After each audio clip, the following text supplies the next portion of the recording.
birovni haqqini yeyish kerak emas, imkon qadar birovni haqqiga xiyonat qilish kerak emas deb bilaman. Imkon qadar so'zimizni to'g'rilashimiz kerak, ayniqsa erkaklarda ko'p so'kinishlar bo'ladi-da. O'shanaqa holatlarni to'g'rilashimiz kerak. So'kinadigan erkak kishilar yoki bir ayollarda yomon qarg'ish gaplarni ko'p ishlatadigan ayollarni shu og'zidan najosat keladi deb eshitganmiz. Najosat ham, qon ham, laxta, nima deydi? Shunaqa qon keladi. Keladi, ha, keladi. Mayli, jahlingiz chiqyaptimi? Alloh uchun indamay keting.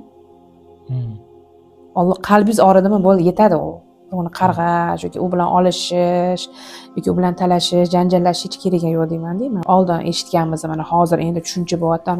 Og'zingdan qoning kelsin degan qarg'ishlar bo'lganda, oldin biz yoshligimizda ko'p narsa xayolingizga keladi ko'rganingizda. Shu menimcha nohaq qarg'a bo'lmaydi-da.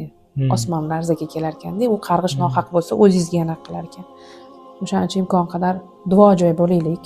Qarg'amaylik. Banda tavba qilsa Alloh kechirib turibdi-yu, hattoki. Dilozor bo'lish kerak emas. Qalbni ortish kerak emas deb o'ylayman. Birovni qalbini ortsak, to o'sha insonni borib kechirim so'ramagunimizcha Alloh bizani kechirmas ekan. Men Allohdan kechirim so'rab, shu insonni qalbini ortib qo'ydim degani bilan u insonni roziligini olmagunimizcha Alloh bizani kechirmas ekan. Undan ko'ra qalbini ortmaylik, indamay yutib ketaylik, og'irroq bo'lishimiz kerak-da baribir.